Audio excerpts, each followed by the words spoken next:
እንዲሁም ለጸሐፊ ለፓስተር ሰለሞን የበኩል ስራ ነው። ስለዚህ ሌሎችም ተበርታተው የሚጽፉበት ፓስተር ሰለሞንም እንደገና ሌላ መጽሐፍ የሚወልድበት እድል ይፈጥራል ብዬ አስባለሁ። በማስከተል ፓስተር ጌችን ወደዚህ ጋብዛለሁና አጠር ያለች የመጽሐፍ ክፍል እንዲያነብልኝ ካደረጉ በኋላ ወደ ሌሎች ፕሮግራም እናልፋለን። ፓስተር ጌታቸው ወንጌል በሰሜን ሸዋ የሚለውን የመጋቢ ሰለሞን ሽጥላ ምኩር መጽሐፍ አጭር ዳሰሳ እንዳቀርብ እድሉን ስላገኘው እግዚአብሔርን አመሰግናለሁ። ቤተክርስቲያኒቷንና ጸሐፊውን እግዚአብሔር አብዝቶ ይባርክላለሁ።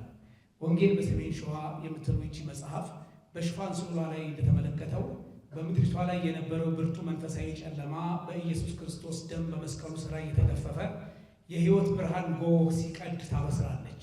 ይህም ከጠዋቱ መጽሐፉን ተስፋ ሰንቆ ለማንበብ ዕድል ይሰጣል።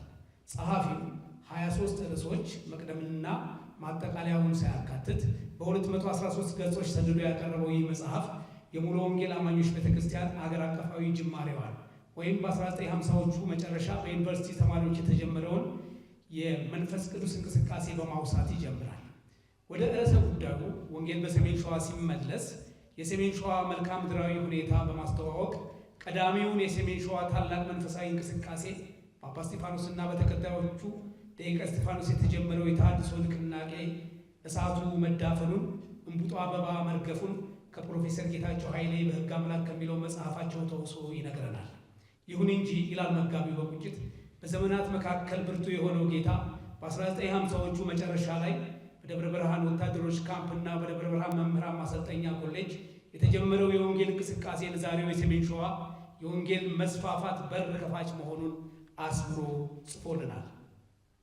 ከዛም ጊዜ ጀምሮ ይህ የኢየሱስ ክርስቶስ ወንጌል በእግዚአብሔር ጸጋ በመንፈስ ቅዱስ ማስቻል በቅዱሳን ወንድሞችና እህቶች መሰጠት በብዙ መከራ፣ ስደት፣ መስዋዕትነት፣ ዋጋ መክፈል በሰሜን ሸዋ ከተሞችና ገጠር ቀበሌዎች የወንጌል እሳቱ መለኮሱን ሲያመለክተን ለዚህ በጎ ሥራ የተጋደሉ የበርካታ ወንድሞችንና እህቶችን ስም ይዘረዝራል።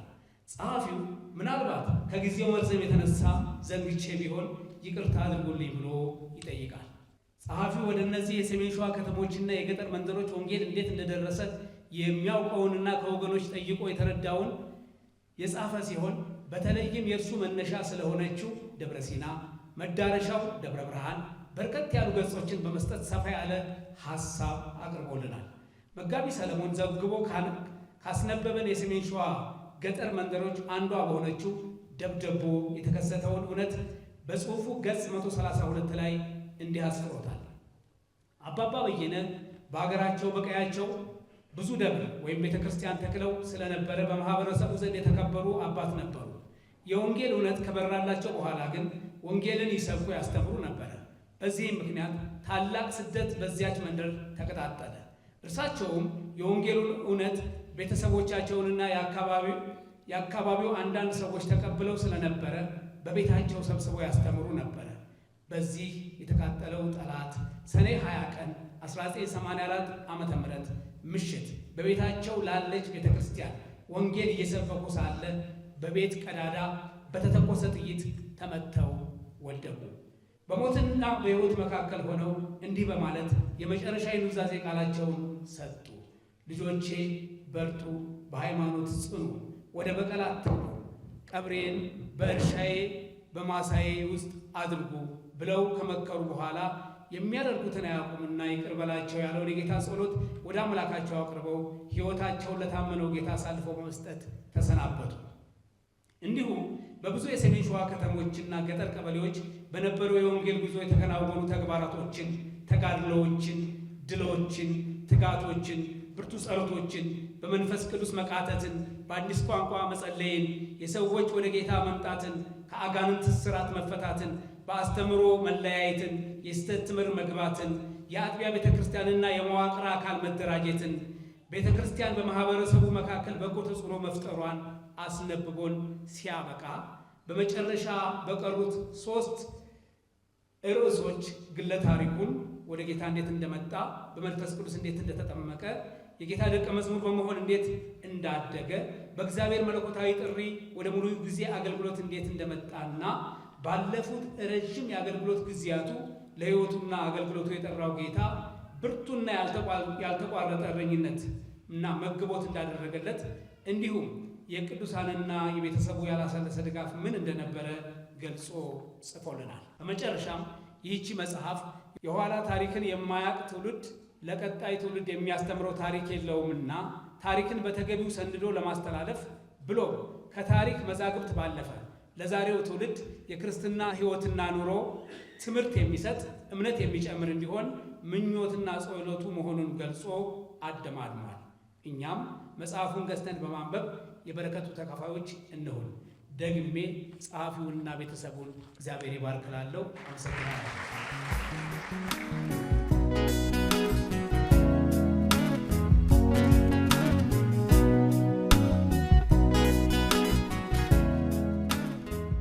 ፓስተር ሰለሞን ሲጀምር ካበረታቱ ሰዎች አንዱ ነኝ። እንደሚታወቀው ብዙ ታሪኮች እየተቀነጫጨቡ ይነገራሉ፣ ሲነገሩ ይዛባሉ። አንዳንድ ጊዜ ለ3 ወር ለ6 ወር የሆነው ለ30 ለ40 ዓመት እንደሆነ ተደርጎ ይተረካል። ነገር ግን ፓስተር ሰለሞን ይህንን ደፍሮ ጊዜውን ሰጥቶ ቁጭ ብሎ ቢያንስ 500-600 ዓመት ያለፈውን ታሪክ በመለካት በአብዛኛው ደግሞ እሱ ባይኑ ያየው ምስክር የሆነበትን ለ4 አስርት ዓመታት ያገለገለበትን ሁኔታ እንደዚህ አድርጎ ከትቦ ስለሰጠን እግዚአብሔር አምላክ አብዝቶ ይባርከው። ክብር ለእግዚአብሔር ይሁን። የአጥቢያ ቤተክርስቲያናችን መሪዎች ይህን በጎ ሀሳብ ተቀብለው ወደ ህትመት እንዲበቃ ወጪ አውጥተው እንደገና ደግሞ ፓስተር ሰለሞን ይህንን መጽሐፍ የእግዚአብሔር ታሪክ ነው የኔም ታሪክ ቢኖርበት ጌታ የሰራው ድንቅ ነው መልሼ ለቤተ ክርስቲያን አበረክታለሁ ብሎ ለቤተ ክርስቲያናችን ስላበረከተ አሁንም እግዚአብሔር አምላክ አብዝቶ ይባርከው። ይህ መጽሐፍ ከጥቂት ወራት በኋላ ለምንገነባው ትልቅ የአምልኮ አዳራሽ ከ3000 በላይ ሰዎችን የሚይዝ አዳራሽ በዚህ ቦታ ላይ እንገነባለን። ቅድም ምክትል ከንቲባው እንደተናገሩት የከተማ አስተዳደሩ ለማስፋፊያ የጨመረልን ነገር አለ። ስለዚህ የከተማውን ቅዱሳን ለተለያየ ስራ የሚያገለግል ትልቅ የማምለኪያ አዳራሽ በዘርዓ ያዕቆብ ከተማ ከጥቂት ቀን በኋላ ስራው ይጀምራል። ክብር ሁሉ ለእግዚአብሔር ይሁን።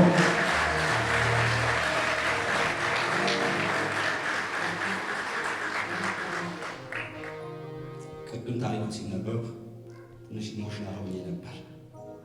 አንድ ወንድም ሰፋ ደስታ የሚባል በትንሽ ቤት ውስጥ መጥቶ ለ30 ደቂቃ ትንቢት ተናግሮ ከ6 ወር በኋላ እዚህ ጋር ሽምራድ አለ፣ ፀሐይ አለች፣ ሌሎችም ወገኖች አለው ትርፏለች እና ወንድም ሰብስቤ አለ። ያ ቀን ለእኛ በጣም አስቸጋሪ ቀን ነበር። እንደተባለው ስደቱ ሲመጣ ቤቱ ሲፈርስ ያ ሁሉ ናዳ ሲሆን ሁላችንም ከዛ ቀን ጀምሮ በሕይወት እንደማንኖር ተስፋ ቆርጠን ነበር። ግን እግዚአብሔር በትንቢቱ ቃል ላይ የተናገረው የማንም ሕይወት ሳያልፍ ነገር ግን ከተወሰነ ሰዓት በኋላ ብዙዎቻችን የተገናኘ ነው ደብረ ብርሃን ሆስፒታል ነበር። ለአንዳንዶቻችን የረጅም ቀን፣ ለአንዳንዶቻችን ደግሞ የአጭር ቀን ነበር። እግዚአብሔር ግን በዛ ትንቢት ቃል ሲናገር እኔ እንደዚህ አይነት ትንቢት ከዛ ፊት ሰምቼ አላውቅም። አሁንም የማያቸው አንዳንድ ትንቢቶች ትንሽ ያጠራጥሩኛል። በከተማው መካከል ላይ ያቺ ትንሽ ጎጆ ስትፈርስ በከተማው መካከል ላይ ትልቅ መታሰቢያ የሚሆን ቦታ እኔ እሰራለሁ ያለው የሰራዊት ጌታ እግዚአብሔር ይሄንን ስላደረገ ክብሩ ለሱ ይሁን።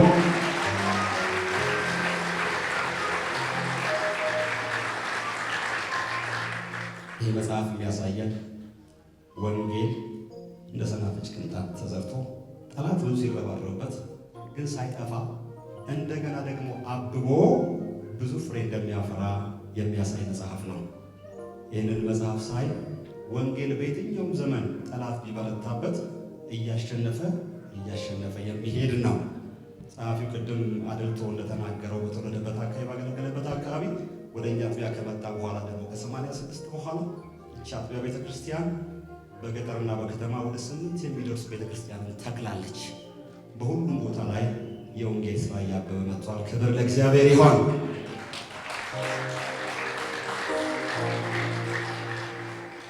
ምናልባት በዚህ 280 ምናምን ገጽ ላይ ሁሉን ነገር መዘርዘር ላይ ይችላል። የሁሉንም አጥቢያ ጉዳይ ላይ ይነሳ ይችላል።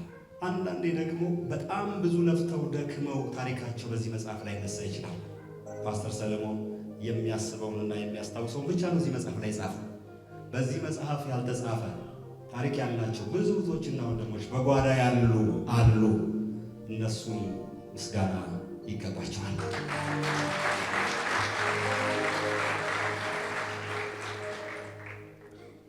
አንድ ሰው ታሪኩን በኢንተርቪው ሰምቼ አልቅሻለሁ። በሸዋሮቢት አካባቢ የነበረ በኋላ ሕይወቱን አሳልፎ የሰጠ በብዙ ማመንና ደዌ ውስጥ ያለፈ ሰው አለ። እንደዚህ አይነት ታሪክ ያላቸው በጣም ብዙ ሰዎች ሊኖሩ ይችላሉ። ያልተጠቀሱም ቦታዎች ሊኖሩ ይችላሉ። የፓስተር ሰለሞን መጽሐፍ ጅማሬ ነው። ሌሎች አጥቢያ ቤተክርስቲያን መጽሐፍ ሲጀምሩ እንደ ሪፈረንስ ያገለግላል፣ እንደ መነሻ ያገለግላል። ስለዚህ ለመነሻ ይሆናል። በከተማችን ውስጥ ያሉ እህት አብያተ ክርስቲያናት ብዙ አሉ። ከእኛ ጋር አብረው የነበሩ አብሮ የቆሙ በተለይ በስደቱ ዘመን እንትና የእንትን ቤተክርስቲያን ነው እስከማይባል ድረስ ችግሩን ለመጋፈጥ በእስር ቤት አብረው የነበሩ ነበሩ። በስደቱ ጊዜ ደግሞ አብረውን እንጀራ የቆረሱ ነበሩ። ዛሬ በስም ብዙ ሳንለያይ ለእነሱ ምስጋና ይገባቸዋል።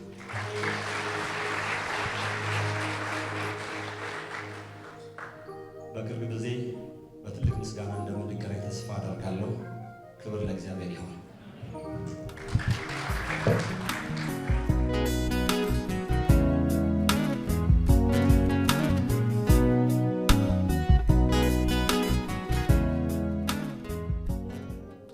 ጋብዛቸው እንግዳ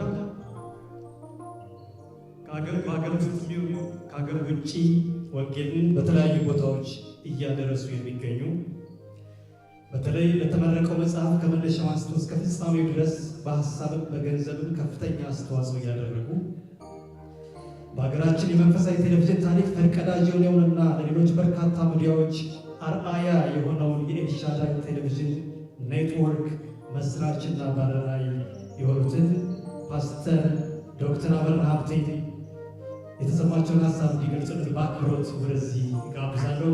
አጠር አድርጎ ሀሳባቸውን ያቀርቡልናል።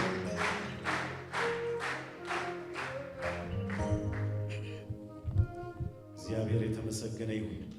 ሰላም ናችሁ? ጌታ ይመስገን። የታላቅ ደስታ ቀን ነው። እስቲ እግዚአብሔርን ባርኩት። ሃሌሉያ።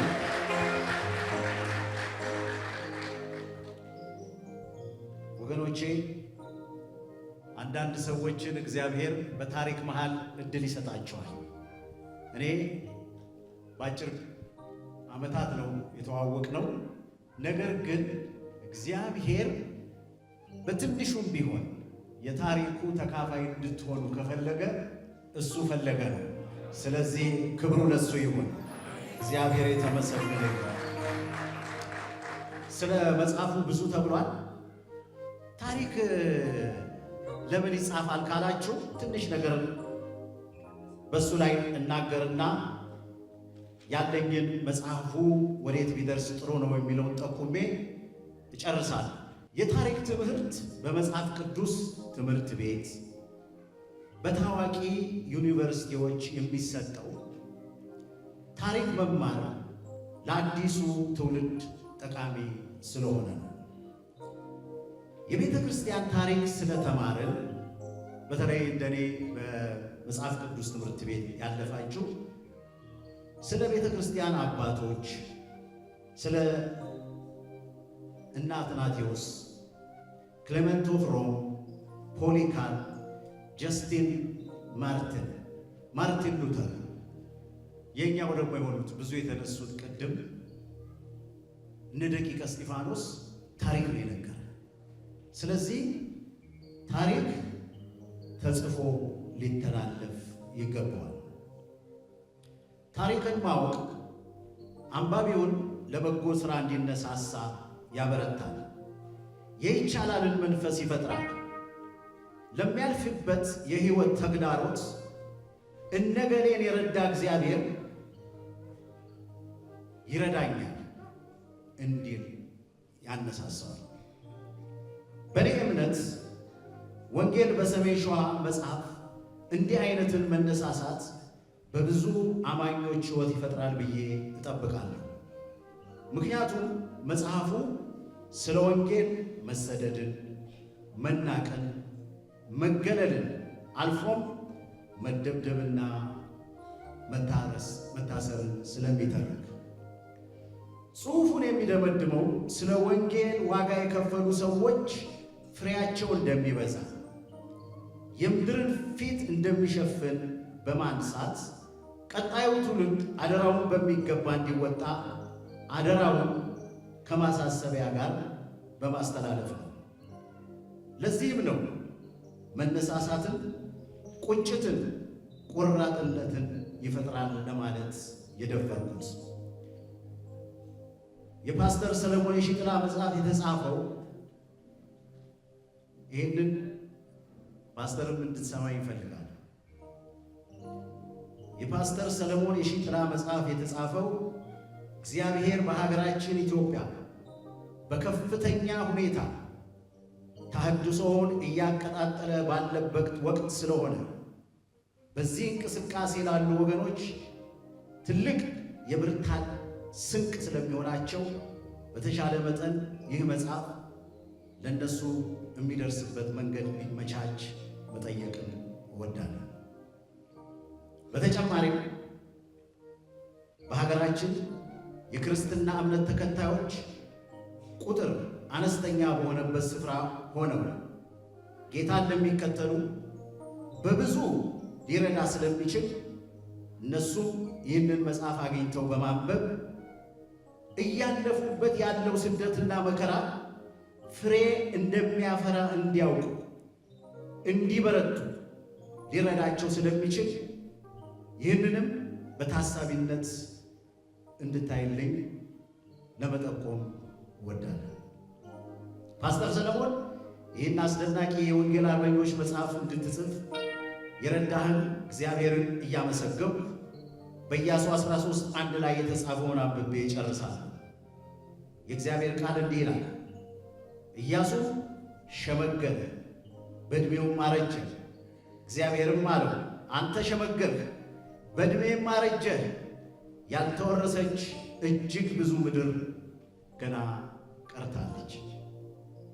የምፈልገው ያልተወረሰች እጅግ ብዙ ምድር ገና ቀርታለች። በዚህ አጥቢያ ያላችሁ በሰሜን ሸዋ እግዚአብሔር አደራ ይሰጣችሁ ይሄ ቃል ለእናንተ ጌታ ነው።